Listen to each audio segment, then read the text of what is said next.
The term intonation refers to the way the voice goes up and down in the pitch when people are speaking.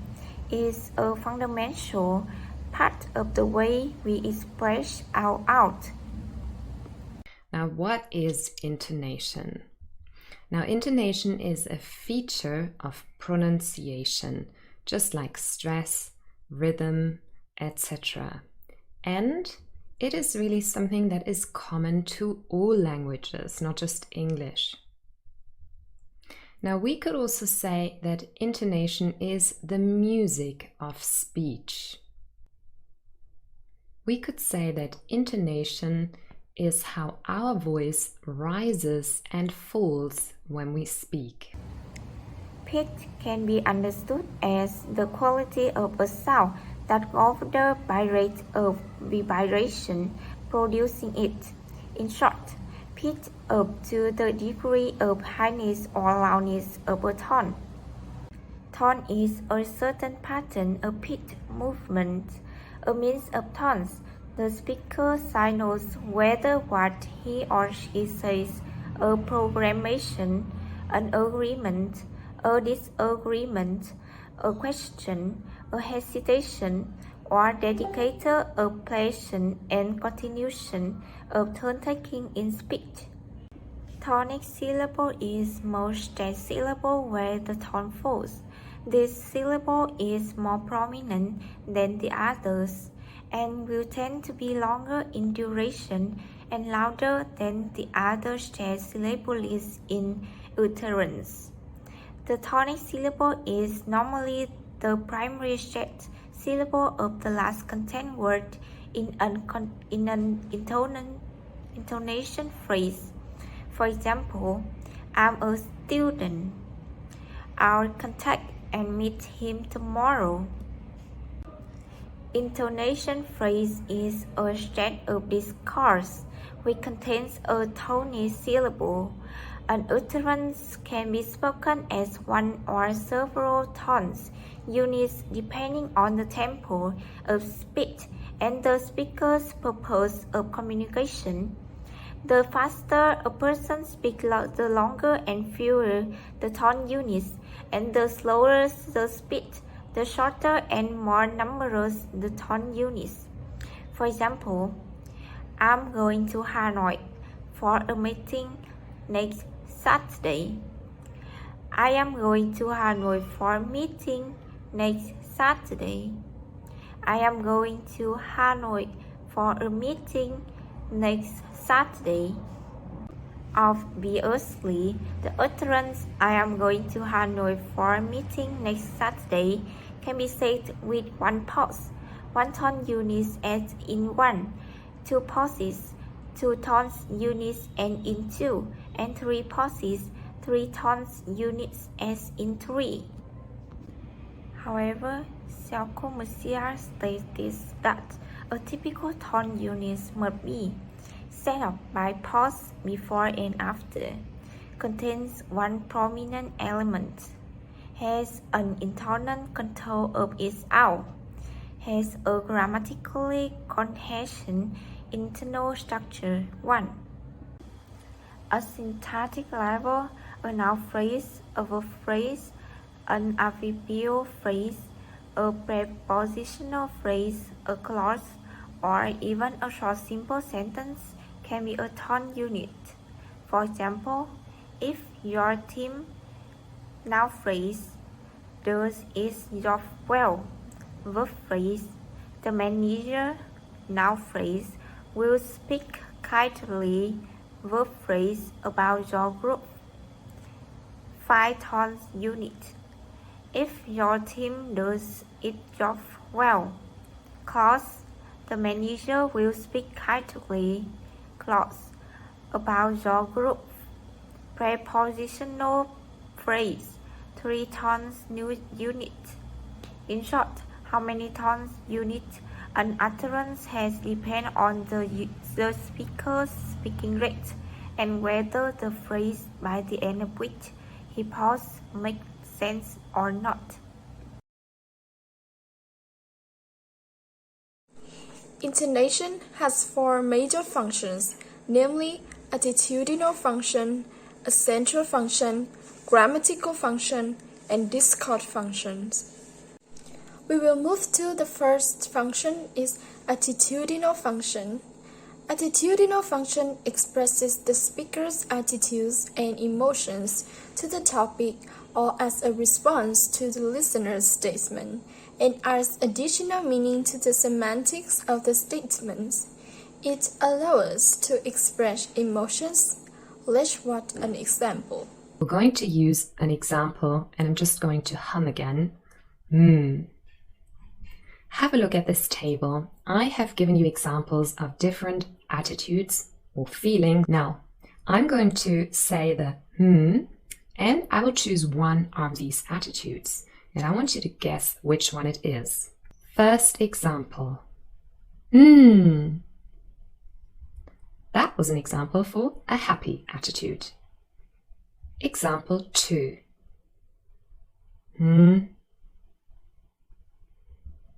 Bored. We will move to the next function, is grammatical function. Grammatical function identifies grammatical structures in speech, similar to punctuation in writing. Some sentences may be ambiguous when writing, but this can be removed by the use of intonation. Let's take an example. This sentence can be altered in at least 2 different ways. Listen. Those who sold quickly made a profit. Those who sold quickly made a profit, which means a profit was made by those who sold quickly. Another is those who sold quickly made a profit. Those who sold quickly made a profit, which means a profit was quickly made by those who sold. Another example is the use of a rising tone in statement, and it serves as a question. Let's watch an example. For example, we've got a sentence here. The sentence is, his bag is over there. I'm going to read the sentence out with 2 different intonation patterns. First of all, with a falling intonation. Listen. His bag is over there. His bag is over there. This is a typical falling intonation. We use it for statements if we just want to state a fact. Now, I could also say the sentence with a full rise. Listen carefully. His bag is over there. His bag is over there. What has changed? I used a full rising intonation, and hopefully you picked up on the message here that I showed surprise by this fact. The intonation used in question tasks can have a rising tone or a falling tone. For example, they are coming tomorrow, aren't they? They are coming tomorrow, aren't they? When it has a falling tone, the speaker is comparatively certain that the information is correct and simply asking for confirmation. Another is, they are coming tomorrow, aren't they? They are coming tomorrow, aren't they? While the rising tone, it is said to indicate a lesser degree of certainty, so the speaker is asking for information.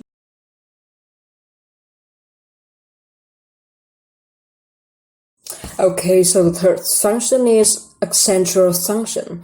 The term accentual refers to accent. So accentual function means the placement of stress is somewhat determined by the intonation. Accentual function distinguishes between old and new information in a sentence and, direct the listener's attention to the most important points of the message. For example, I want to know where it's traveling to. So the most common position for the placement of tonic syllable is the last lexical word.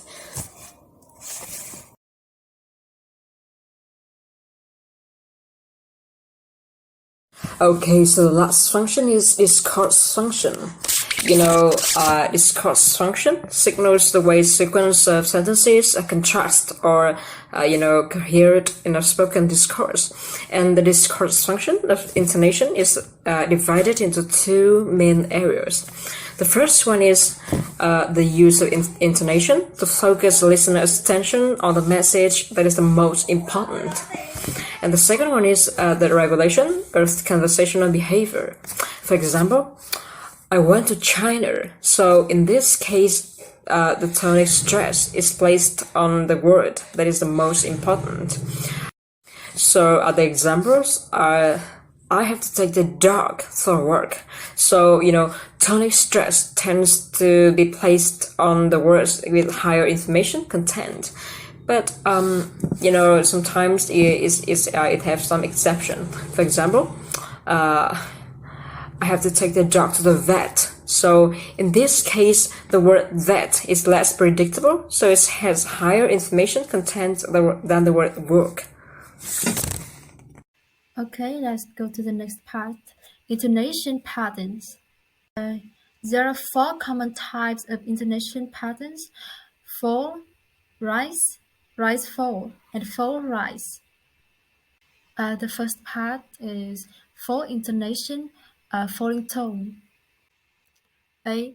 The end of a declarative utterance that gives a statement.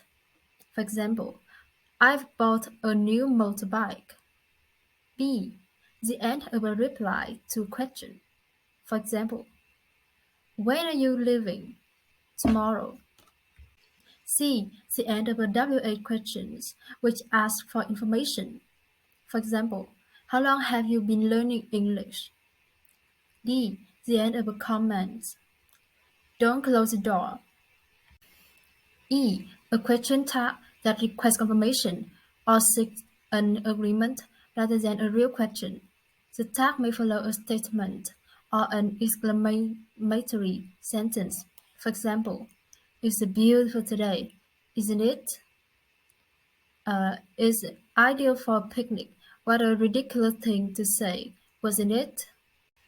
F. A noun phrase added to a WH word question to clarify the subject or object of the question. For example, how long has she been teaching English? Your mother? G. The end of a clause containing new information. For example, see you on Sunday. But I'm going on a holiday at the weekend. H. The end of indirect or more polite request. For example, would you mind holding this? I wonder if you could help me. The second part is rising intonation or rising tone. A.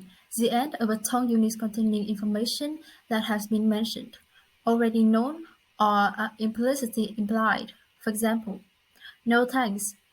I'm on a diet because I want to lose weight. You can just eat less. You'll have to do more exercise. B. Vocatives that indicate accuracy. For example, long, close the door. C. Question tags that show uncertainty and require answers. For example, you didn't do it, did you? You're a new student, aren't you? E. Yes or no questions to make sure about something. For example, are you a student? E. Direct requests, offers, or suggestions. For example, let's go to the theater tonight, shall we? Let's have a look at another type of question in English, and those are closed questions.